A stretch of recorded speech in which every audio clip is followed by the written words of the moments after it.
Today I'm going to show you why we shouldn't be giving up on Anthony Richardson just yet. So the the biggest thing about Anthony Richardson that I think we have to start off with to understand is that he's extremely inexperienced. I mean, he barely played in college. He really only started his last season at Florida for 12 games, right?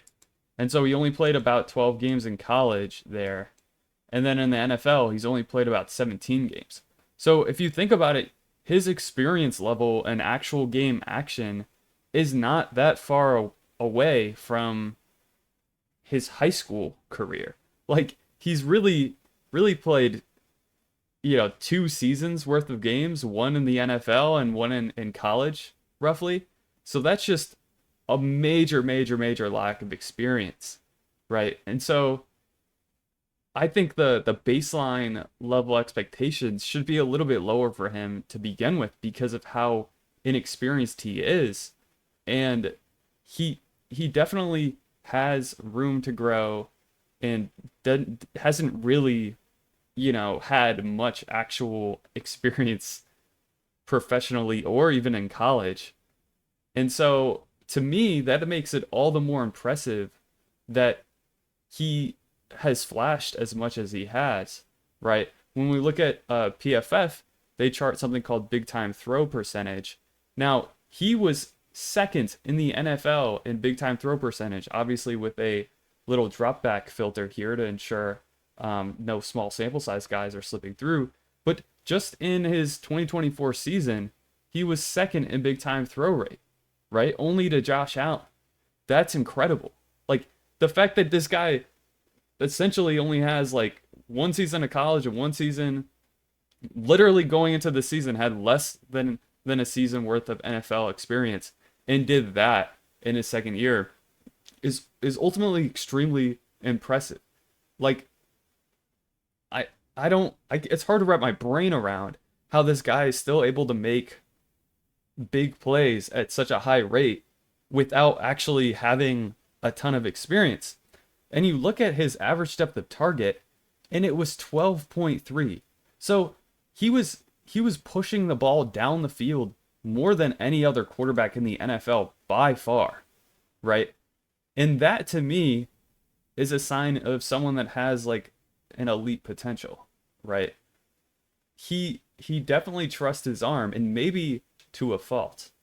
Um, but I would say that to me is a good thing. We've seen many plays from him where he's making incredible throws, where he's evading pressure and doing incredible things that other quarterbacks don't do.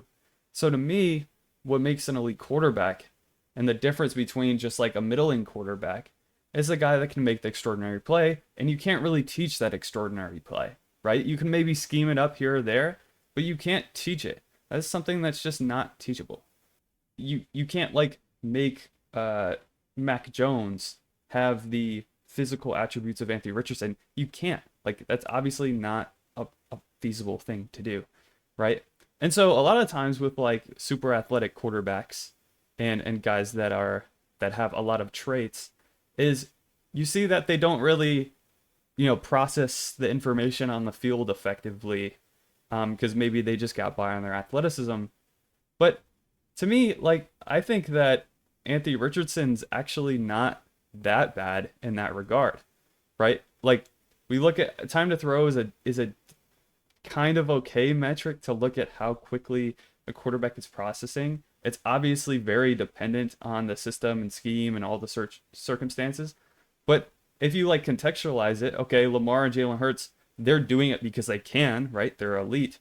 But Justin Fields, he does it, but he takes a ton of sacks, right? And so there's certain quarterbacks where it's like they're holding onto the ball for a long time, and we don't really know the reasoning as to why, right? But in some instances, we can say, hey, Fields for a long time has continuously had a sack issue, right? And so we know that, or we have a better idea that Justin Fields just isn't really great at reading the field. And we have actually a pretty large sample size of him not being able to be an effective quarterback at the NFL level. And so I mean, I'm not rooting against him. I hope he does improve and become better. But to me, uh, that's the one of the bigger red flags when it comes to quarterback play is you kind of create your own pressure and you're not really doing anything extraordinary that can kind of get you out of it, right? Like Hurts and Lamar, they can kind of overcome holding onto the ball longer, right? Um, and then so I like this other PFF stat where they look at the percentage of their pressures where the quarterback was responsible for the pressure. Obviously, there's some subjectivity to this, but it gives you a good gauge of like, okay, how often is this quarterback just holding on to it and letting defenders rush in over time? And it kind of makes sense. Like you have some of the best quarterbacks in the NFL are holding it onto the ball for a long time and the pressure is their responsibility, right? Like Mahomes and Josh Allen and Hurts and Lamar. These guys are holding onto the ball longer than most would and are kind of causing their own pressure, right? It doesn't necessarily mean they're bad, right? Because they're causing their own pressure, but they're also able to handle it effectively, generally speaking. And the positives that they have kind of make up for that kind of blind spot. But there's other quarterbacks where it doesn't really like that doesn't they don't make up for it in other areas. Like I said, Fields is a quarterback that doesn't make up for it in other areas. And it's actually pretty hard for me to sit here and point out examples of quarterbacks that have high percentage of dropbacks with responsibility of the pressure because most of the time when a quarterback is very high and also not good, they lose their job. It's like I said before, it's not a perfect measure, but like you can kind of see a little bit of how this this metric is showing us how quarterbacks play, um, and what issues they might have. But for Anthony Richardson, it's not really an issue, right? Like he's holding onto the ball, he's causing his own pressure at about an average rate. But to me, like if he's doing that at an average rate, but still has one of the highest A dots in the NFL and one of the highest big time throw percentages in the NFL, like to me that seems like a pretty worthy trade-off. He's not even doing what Lamar and Mahomes and Hurts and Allen are doing. He's he's doing it to a lesser extent, uh, and still having these big massive plays. So he's not like causing himself as much pressure, yet still giving you these big positives. And then kind of what I like to look at too is completion percentage over expected from Next Gen Stats. Now, it's not great for Richardson, but my thing with this stat is that the expectations for what your completion percentage should be is kind of inherently flawed, right? Because you can't it's hard to actually get around like what should the actual expectation be for this quarterback in all these situations. Yes, they're using tracking data and they have a wealth of information, but it's only as good as like the historical training set, right? So Anthony Richardson is not like most quarterbacks, and so his expectations should be a little different. Um, and so I generally think this stat is like any stat where it's over expected is kind of useful, but pretty flawed. Um, and there's some stability with it, but it's like not great still. So generally, and this also is like a completion percentage stat, right? If your receivers are dropping passes, uh, that's that's going to impact your completion percentage over expected, right? Because it's still inherently it's your completion percentage minus your expected completion percentage. And so like if your completion percentage is just really low because of your external factors, even though this is an advanced metric that's trying to account for it for you know the extra situation, it doesn't really do that great of a job, right? If it did, this stat would be extremely stable year to year, and then the order of completion percentage over expected would be the order of all the best quarterbacks. Like you wouldn't say Kirk Cousins is one of the best quarterbacks. You wouldn't say that Geno Smith is one of the best quarterbacks. And uh, I guess Lamar Jackson, the MVP runner-up, he's bad by this metric. No, it's just not a great metric. And so anybody ever using completion percentage, even completion percentage over expected, it's like it doesn't tell the full story. Nothing really tells the full story. What you have to do is try to take all these pieces of information and figure out like what it actually means in the big picture. Like in the grand scheme of things, what am I looking at? What does this all mean? So I like to pair the kind of data with more of a scouting opinion. But real quick, before I move on to that, uh, I think what's interesting about expected completion percentage is it gets you an idea for what the circumstances are, like what the expectation is for his completion. So how difficult were the throws he was attempting is kind of like how I like to view it. And so uh, him and Bryce Young were attempting some of the most difficult throws in the NFL, right? Except the difference between Bryce Young's most difficult throws and Anthony Richardson's were that their ADOTs were drastically different. Anthony Richardson was throwing it way deeper down the field than Bryce Young was, right? So it's kind of a testament to like, hey, this guy is like actually pushing the ball down the field, trying to make these really big plays, is kind of successful at it, right? And it's this is something again that I don't think you can teach, right? And so to kind of wrap a bow on it, right? You kind of got to get an idea of, how good is this player actually, right? And so I came across this PFF article. It's interesting. They broke down the kind of percentage of plays that were graded positively in their system. And they normally don't release this at all to the public. But when they adjust, they weight the positive plays by their kind of by how good they are. Anthony Richardson is within the top, I want to say it's the top 10. 1, 2, 3, 4, 5, 6, 7, 8. He's eighth in weighted positively graded play rate. So that's right up there with all these other guys that are considered some of the best in the NFL, right? This seems to have a little bit more face validity than completion percentage over expected, right?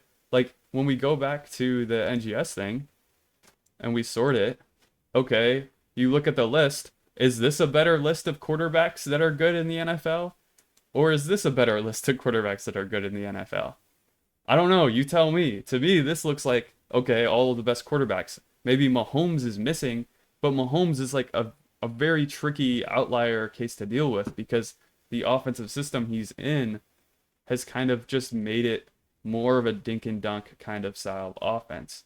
And so it like kind of represses Patrick Mahomes' numbers artificially, I would say. And I don't think that he's an any worse quarterback than any of these top guys. It's just kind of the circumstances. But by and large, like, look, it looks like a reasonable leaderboard of the top quarterbacks from last season. And look at that, Anthony Richardson is within that list. Jameis Winston should be a starting quarterback, by the way. So here they have a little pie chart to show sort of what how many positively graded plays versus negatively graded plays they had. This is their scale, -2 being the worst, 0 being like a neutral play, 2 being the best play you could possibly have, right? And when we go to Anthony Richardson, you see a lot of 0, right? It's just like most quarterbacks, you see a lot of neutral plays, but you see all of this green and blue here, right? He's still providing a high level of good plays. He has more negatives than most, right? But again, I just think it's due to his lack of experience, right? And so you kind of get him more development time, and I think over time he'll blossom and grow into one of the better quarterbacks in the NFL. And to kind of top it all off, and I'll link all this I'll link this article in particular because it's free to read and it's interesting to look through. But this is Matt Waldman's article on Anthony Richardson uh, back in last October, where he's always been in on Anthony Richardson as a prospect. If you don't know, Matt Waldman goes through and he scouts prospects. He has a very, very in-depth process in which he like makes kind of grades and looks at their techniques. And generally speaking, he's one of the better scouts in the football industry. His draft guide, the rookie scouting portfolio, is very, very good, and I highly recommend anyone go get it. But he was really big on Richardson. I believe he had him as the one in his class. And he's so sold on his talent that at the end of this article, he says this is after the benching in which I don't know if you go watch the game prior to Anthony Richardson's benching against the Houston Texans, you'll see like 3 different passes get dropped, and that's obviously not Richardson's fault if his receivers are dropping passes, but it might have equated to like 3 touchdowns worth, and then I don't know 100 something yards in dropped passes in that one game. But Waldman is so bullish on Anthony Richardson as a talent that he just I believe he wrote out by 95 times or so. I counted it at some point. I don't recall actually how many it is anymore. But yeah, I think a lot of your analysis should be centered around finding individuals you can trust their opinion on. Matt Waldman is a good expert. He's a good scout. This is someone that was like really in on Mahomes and Lamar before others were. So definitely drop him a follow and check out. I listen to his podcast kind of religiously because I find it very interesting, his perspective on the game. And he's obviously putting in the grunt work. He's putting in the time watching the film and has a very thorough process in which he's grading these players. So to me, I very much trust his evaluation here. And so you kind of look at some of the statistics and you see like there's something there, right? Like he's got a high ceiling, a high potential. And I think a lot of people are just looking at him and seeing him and just thinking that he's bad, that he's no good, he'll never be good.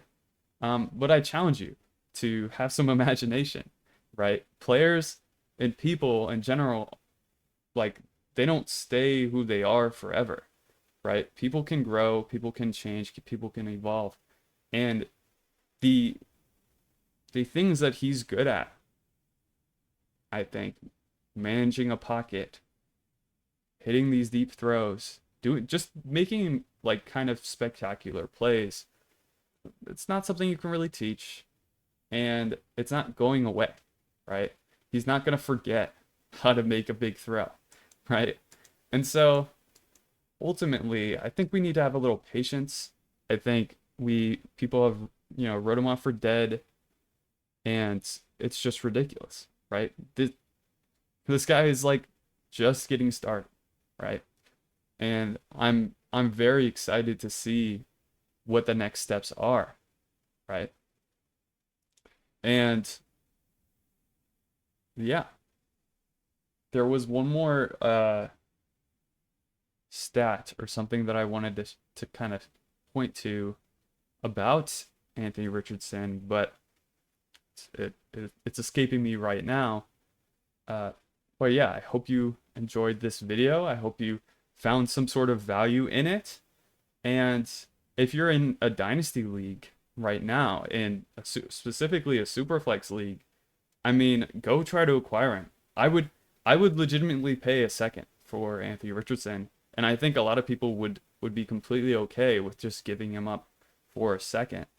Um, that to me is just like a very cheap price to buy in on this incredible upside. Um, if you listen to any uh, Chris Ballard interviews too, I challenge you to go on Twitter, go on wherever, and find some of these Chris Ballard interviews and just hear how he talks about Anthony Richardson, right? And he brings up Baker Mayfield, brings up Sam Darnold, brings up Geno Smith, and he points to them and he's like, "Hey, guys, have some patience, right? We kind of knew that this was going to take a little bit of time, a little bit of effort, a little bit of work, but don't write him off, right? He's got talent. There's a reason he's here. There's a reason that he's making these plays, these big plays. There's a reason he's making these big plays despite having so little experience. Imagine if you stepped, as just a fan, stepped into an NFL game, and obviously Anthony Richardson is not just like the average NFL fan, but I'm saying that like he didn't have much experience at all going into this, right? And so imagine like coming in as a high school quarterback, essentially level of experience, and then walking into an NFL team and then doing incredible things like right away. That's insane. That's impressive. And matter of fact, I just remembered exactly what I was going to find or what I was going to pull up. And it essentially is kind of a comparison. And this is a website I like to look at. If you look at Anthony Richardson compared to Josh Allen in their starts of their careers, you can see Richardson through his 17 games here, or I guess 15 starts he has him listed. It's the same. He's basically done the same thing. In fact, he started his first like 7 starts. He was higher in Josh Allen in this ELO metric, right? And so he's legitimately kind of not any worse than Josh Allen was, and yet he's being given up on with a much higher level of, criticism and people thinking that he's terrible than I recall Josh Allen getting. And Josh Allen went on to start more games and he didn't really improve until he got to like start 28, 29, right? Like why was Josh Allen afforded all of this patience, but Anthony Richardson is not? And I think it's just there's a lot of box score scouting, right? Where they're looking at the completion percentage. And like it's ridiculous, right? Like let's be honest, okay? You would never go to completion percentage and sort it and say these are the best quarterbacks. You would never do that, right? And that's not indicative of who the best quarterbacks are. It's more so indicative of who the quarterbacks are that are taking the most checkdowns or the most flat throws, the easiest throws that you can make, right? And that's not getting at the skill conversation like at all. It's not. Maybe over extremely long time frame, but this is a extremely small sample size, right? So you have to create kind of a projection here for what Richardson's going to be. And don't just assume that like so far there's been areas of weakness that those will completely continue and he'll never be good. I think that assumption is preposterous, right? Maybe I'm wrong. Maybe he doesn't wind up to develop the way that we expected him to. But just have some patience, please.